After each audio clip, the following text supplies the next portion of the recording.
Πρώτα απ' όλα παίζουν δύο λόγια για το πρωτάθλημα που ξεκινάει. Πώς βλέπεις τα πράγματα, τις ομάδες, σε σχέση με τα προηγούμενα χρόνια? Είναι περίπου το ίδιο σκηνικό με πέρσι. Τρεις ομάδες νομίζω θα διεκδικήσουν το πρωτάθλημα, Βουλιαγμένοι, εμείς και ο Εθνικός. Μετά είναι οι υπόλοιπες ομάδες, οι οποίες από ό,τι βλέπω θα έχουν καλό γενικά ανταγωνισμό μεταξύ τους. Είναι νέα κορίτσια και τον Πανιόνιο που είδαμε και τον Ιρέα κτλ. Νομίζω θα έχει ενδιαφέρον και για τους τρεις πρώτους αλλά και για τις επόμενες θέσεις. Κατά τα άλλα προβλέπονται πάλι νομίζω όπως τα περσινά play-off, να γίνει συναρπαστικά παιχνίδια. Νομίζω είναι διαφήμιση για το γυναικείο, έτσι.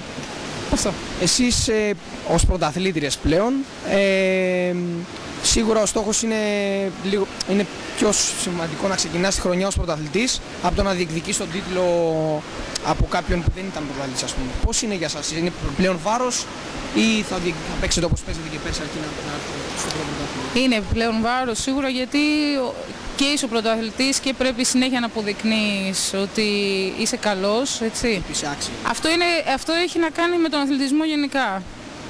Περνάς από τη νίκη, κατευθείαν πρέπει να είσαι το ίδιο καλός, ανταγωνιστικός κτλ. Είναι βάρος, αλλά εξίσου είναι και τιμή. Έτσι, δεν ήμασταν τυχαία πρωταθλήτριες πέρσι. Και νομίζω, εντάξει, ενώ έχουμε ξεκινήσει λίγο περίεργα τη χρονιά, έχουμε τραυματισμούς αρκετούς, ακόμα δεν έχουν έρθει ακόμα και οι ξένοι φουνταριστοί μας. Έχουμε κάποια θέματα.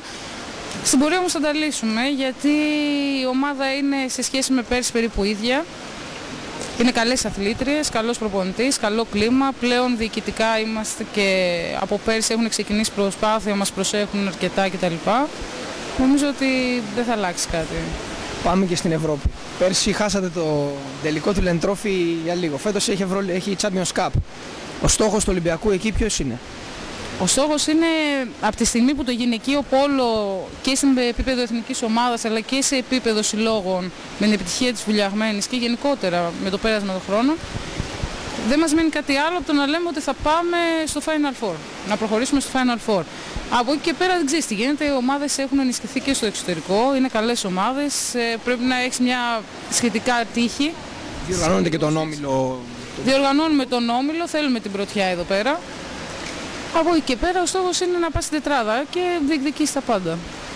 Ευχαριστούμε πάρα πολύ.